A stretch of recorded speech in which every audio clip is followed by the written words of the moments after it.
Assalamualaikum warahmatullahi wabarakatuh. Selamat pagi semuanya. Semoga selalu dalam keadaan sehat dan tetap semangat untuk belajar.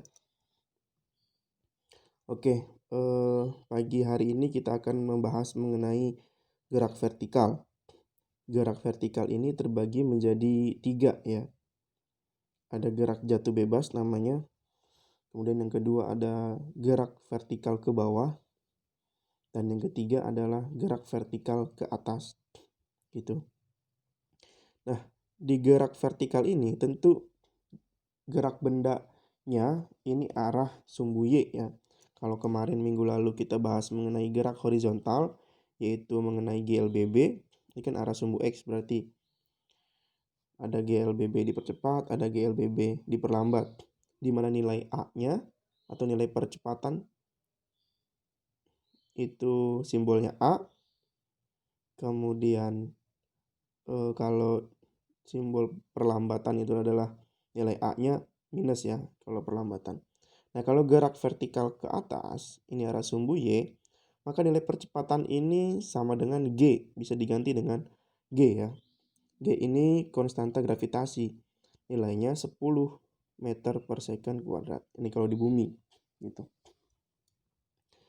Kemudian kalau di gerak horizontal ada simbol yang namanya S, yaitu jarak. Kalau dalam gerak vertikal, S ini berubah menjadi H, yaitu ketinggian. Ya. Jadi kalau misalkan di sini ada tongkat arah horizontal, kita sebut S, jarak tongkatnya dari ujung ke ujung. Ketika tongkat diberdirikan, maka tongkat ini jaraknya menjadi H, ketinggian tongkat, gitu ya. Nah, contoh gerak vertikal ini adalah ketika buah jatuh dari pohon seperti ini, gitu kan. Ketika seseorang melempar batu dari ketinggian tertentu, kemudian ketika orang melempar batu ke atas, seperti itu. Nah, tentu pergerakan batu ini ketika kembali ke bumi, jatuh lagi ke permukaan bumi, ini karena pengaruh nilai gravitasi, yaitu sebesar 10 meter per second kuadrat. Jadi ada variabel-variabel dalam gerak vertikal ini sama dengan gerak horizontal kemarin dalam GLBB. Ada V0 sebagai kecepatan awal, kemudian Vt sebagai kecepatan akhir, kemudian T ada waktu, kemudian apa lagi? Nah, nilai S di sini, S ini kita bisa ganti. Kalau kemarin S itu jarak, kita bisa ganti dengan H ya. Ketinggian, kemudian nilai A, percepatan, kemudian ada percepatan, kita ganti dengan nilai G, yaitu konstanta sebesar 10 meter per second kuadrat. Seperti itu. Nah, ini variabel-variabelnya. Nah, sebenarnya dalam gerak vertikal ini ada 2 arah ya. Kalau dia gerak bendanya searah dengan gravitasi bumi, maka nilai G di sini positif. Kalau dia berlawanan dengan arah gravitasi bumi, maka nilai G-nya negatif, seperti itu. Nah, ini mulai kita bahas masuk ke dalam gerak jatuh bebas ya. Contohnya begini. Dalam pohon ada buah di sini. Kalau buah mangga dengan sendirinya terlepas dari tangkainya dan jatuh ke tanah, maka buah mangga tersebut melakukan gerak jatuh bebas. Ya, jadi kalau misalkan ada buah yang tiba-tiba jatuh, jadi tanpa dipengaruhi manusia atau hewan di atasnya, jadi dia tiba-tiba saja karena memang sudah masanya jatuh, dia jatuh gitu. Nah, maka gerak jatuh bebas ini dikatakan syaratnya adalah tidak ada kecepatan awal. Ini V0-nya pasti 0 ya. Tidak ada kecepatan awal. Pasti V0-nya 0 gitu. Dia jatuh dari ketinggian tertentu dalam selang waktu T. Ini kalau gerak jatuh bebas atau saya singkat dengan GJB, gerak jatuh bebas. Jadi syaratnya adalah kecepatan awalnya ini pasti sama dengan 0. Jadi syarat awalnya itu. Kalau dia diberi kecepatan awal, nah ini masuk ke dalam gerak vertikal ke bawah. Tapi kalau buah mangga Anda petik lalu Anda lemparkan ke bawah, maka buah mangga melakukan gerak vertikal ke bawah. Jadi kalau misalkan kita manjat pohonnya, kemudian kita petik mangganya, kemudian teman kita di bawah menerima mangganya dengan cara kita lempar dari atas.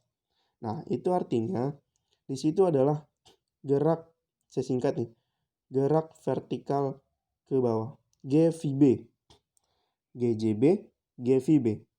Sedangkan kalau GVB, ini V0-nya tidak sama dengan 0. Jadi V0-nya sudah pasti tidak sama dengan 0 karena ada kecepatan awalnya yang dikasih. Seperti itu. Paham ya perbedaannya ya? Kalau gerak jatuh bebas, tidak ada kecepatan awal. Artinya buah itu secara alamiah jatuh tiba-tiba. Kemudian kalau gerak vertikal bawah, V0-nya tidak sama dengan 0. Artinya kita pasti kasih kecepatan mula-mulanya. Gitu. Nah, persamaannya bagaimana? Gerak jatuh bebas ini bisa juga dipakai gerak jatuh bebas dan gerak vertikal ke bawah ya. Gerak vertikal ke bawah. Nah, kita masukkan misalkan untuk gerak jatuh bebas. Untuk gerak jatuh bebas. Syaratnya tadi apa? V0-nya nilainya 0 gitu kan. Syaratnya adalah V0-nya sama dengan 0. Kecepatan mula-mulanya ini harus 0. Gitu. Nah, persamaan yang dipakai ini nanti ini bisa juga dipakai untuk GVB, gerak vertikal ke bawah. Nah, GJB dan GVB, arah pergerakan bendanya adalah searah dengan gaya gravitasi bumi. Gitu kan? Makanya nilainya positif di sini. VT sama dengan V0 plus GT. Gitu ya. Nah, syaratnya kita masukin. V0-nya sama dengan 0. Nah, berarti dari sini ini kita bisa turunkan. VT sama dengan V0. 0 berarti 0. 0 plus GT. Seperti itu. Plus GT. Ini 0 berarti ya. Sehingga menjadi VT sama dengan GT. Gitu. Nah, ini persamaannya menjadi seperti ini. Kemudian yang kedua. Yang ini. Kedua. Masukkan aja. Berarti VT kuadrat sama dengan, karena V0-nya 0, berarti 0 kuadrat sama dengan 0 ya. Usah ditulis deh. Jadi 0 ditambah 2GH. Nah, ini 2GH. Nah, dapat kita. Jadi ini.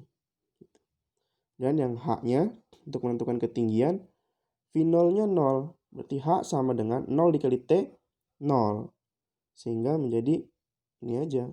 H sama dengan, karena di 0 dikali T, 0. Sehingga H sama dengan setengah GT kuadrat. Seperti itu. Nah, ini dia. Ini persamaan untuk gerak jatuh bebas. Jadi lebih singkat. Karena nilai V0-nya 0 gitu. Nah, bagaimana kalau untuk gerak vertikal ke bawah? Untuk gerak vertikal ke bawah. Nah, kita bisa gunakan rumus ini semuanya. Persamaan ini. Karena nilai GVB, V0-nya ini tidak sama dengan 0. Maka kita bisa gunakan semua rumusnya. Semua rumusnya. Seperti itu. Nah, kemudian untuk satu lagi. Tadi sudah gerak jatuh bebas. Kemudian yang kedua gerak vertikal ke bawah. Dan yang ketiga gerak vertikal ke atas. Berarti mula-mula di sini, bolanya di sini, ini diberikan kecepatan untuk dilemparkan ke sana. Nah, berarti di sini kan ada V0 ya. V0-nya tidak sama dengan 0. V0-nya tidak sama dengan 0 gitu ya. Berarti diberi V0. gitu. Nah, kemudian ketika pada ketinggian tertentu, di sini ketinggian tertentu H ya, kita sebut pada selang waktu tertentu T. Nah, bola ini akan kembali. Bola ini akan kembali ke bawah. Kan kita tangkap kembali gitu. Berarti kecepatan yang kita kasih tadi, kecepatan yang kita kasih mula-mula tadi, ini sudah habis ketika pada ketinggian tertentu. Berarti nilai Vt-nya ini sama dengan 0 gitu ya. Jadi kecepatan awalnya sini tidak 0 karena kita lempar ke atas. Kemudian pada ketinggian tertentu kecepatannya ini habis atau Vt-nya sama dengan 0. Makanya bolanya tidak lagi ke atas. Dia kembali ke tangkapan kita. Seperti itu. Itu untuk gerak vertikal ke atas. Jadi syaratnya adalah Vt-nya ini sama dengan 0. Bagaimana dengan arah gerak benda? Arah pergerakannya ke atas, nih kan? Ke atas, arahnya ke atas. Sedangkan gravitasi nilainya arahnya ke bawah. Berarti ini nilai G-nya minus. Seperti itu ya. Nah, ini dia. Ini V0-nya di sini kan. Dikasih V0, kemudian terus sampai dengan ketinggian tertentu, Vt-nya ini sama dengan 0. Jadi kalau dia belum habis kecepatannya, dia masih terus ke atas. Nah, ketika sudah habis kecepatannya pas 0, dia balik lagi ke bawah. Gitu. Atau dia sudah mencapai ketinggian maksimum. Gitu. Nah, persamaan yang digunakan adalah tadi apa nih kan? Vt sama dengan V0, berarti min Gt. Gitu ya. Karena Vt-nya 0, berarti dimasukkan.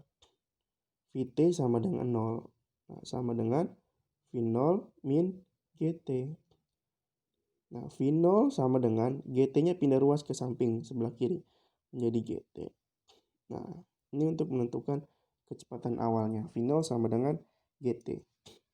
Karena syaratnya tadi kan nilai Vt ini sama dengan 0 ya.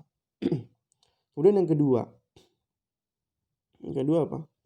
Vt kuadrat sama dengan V0 kuadrat min 2GH ya.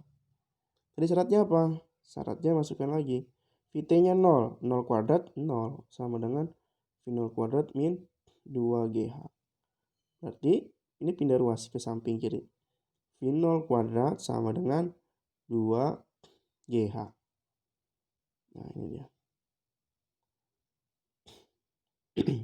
Terakhir berarti sama ya. Ini kita gunakan yang persamaan ini. Nah, ini. Tapi nilai positifnya jadi negatif. Jadi H sama dengan V0 T min setengah GT kuadrat. Seperti itu. Itu untuk GVA, gerak vertikal ke atas. Contoh ya. Untuk mengukurnya, Ferry melemparkan batu ke dalam jurang. Dan Vero mengukur waktu yang diperlukan batu untuk mencapai dasar jurang. Dari hasil perhitungan diperoleh waktu 3 detik. Berapa kedalaman jurang yang diukur Vero dan Ferry. Jadi Ferry melemparkan, ada 2 orang nih, ada Ferry dan Vero. Ferry melemparkan batu ke dalam jurang. Nah, Vero mengukur waktunya. Gitu. Berapa kedalaman jurang yang diukur Vero dan Ferry? Berarti ini pakai apa? Pakai gerak jatuh bebas ya kan? Karena di sini dia tidak memberikan nilai kecepatan awalnya ya. Berarti untuk mendapatkan nilai H sama dengan, tadi pakai apa berarti? H sama dengan V0 T plus setengah GT kuadrat ya. Nah, karena dalam gerak jatuh bebas nilai V0-nya, jadi syaratnya adalah V0 ini sama dengan 0, maka nilai H sama dengan 0 dikali T, 0. T-nya berapa tadi? Masukin. T-nya 3 ditambah setengah dikali 10 dikali 3 kuadrat. Sama dengan 0 ditambah coret-coret 5. 5 dikali 3 kuadrat dapat 9. 5 kali 9, 45. Nah, jadi kedalaman sumur adalah 45 meter. Seperti itu. Dengan persamaan gerak jatuh bebas, kita bisa menentukan kedalaman jurang. Kedalaman jurangnya 45 meter. Berarti kita bisa juga menentukan ketinggian gedung ya. Misalkan gedung atau apartemen, kita lemparkan saja atau lepaskan aja benda dari ketinggian maksimalnya. Kemudian ketika bendanya itu jatuh di paling bawah, kita ukur waktunya berapa detik. Nah, kita bisa memperoleh ketinggian gedung tersebut. Kemudian, Andi melempar bola ke atas dengan kecepatan 12 meter per second. Pertanyaannya, waktu yang dicapai bola untuk mencapai ketinggian maksimum. Terus berapa ketinggian yang dicapai oleh bola? Oke, kita bisa hitung nih. Berarti 12 ini apa nih? Ini adalah V0-nya ya. V0-nya sama dengan 12 meter per second. Ini adalah gerak vertikal ke atas karena diberi kecepatan awal dan arahnya ke atas. Nah, waktu yang dicapai bola untuk mencapai ketinggian maksimum. Gitu. Berarti kita bisa gunakan apa? Ketinggian maksimum Hmax ya. Ketinggian maksimum Hmax ini berarti nilai Vt-nya sama dengan 0. Ya kan? Pada saat tingginya sudah maksimum, nilai Vt-nya 0, maka bola ini balik lagi ke bawah. Nah, kita bisa gunakan persamaan Vt sama dengan V0. Oh, jangan lupa nih. Min Gt. Vt-nya 0. Masukin 0. V0-nya 12. Kemudian min 10 T. Jadi nilai G-nya ini 10 sudah ketetapan ya. Kita pindah ruas nih. Ini pindah ruas ke kiri. Jadi 10 T sama dengan 12. T sama dengan 12 per 10 sama dengan 1,2 detik. Seperti itu. Nah, dapat. Jadi waktu yang dibutuhkan untuk mencapai ketinggian maksimumnya adalah 1,2. Ya, 1,2 detik. Seperti itu. Nah, kemudian berapa ketinggian yang dicapai bola? Nah, kita tinggal pakai nilai H di sini ya. H sama dengan rumusnya V0 dikali T min setengah GT kuadrat. Seperti itu. V0-nya tadi berapa? 12. T-nya berapa? 1,2. Min setengah dikali 10.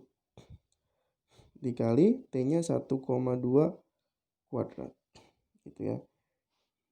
Ini tinggal dihitung berapa, kemudian dapatnya hasilnya, dikurangi ini, dihitung 1,2 kuadrat dikali sini 5 ya, dihitung nanti dapat hasilnya berapa meter ketinggian maksimumnya. Seperti itu ya. Oke, silakan dipahami. Assalamualaikum warahmatullahi wabarakatuh.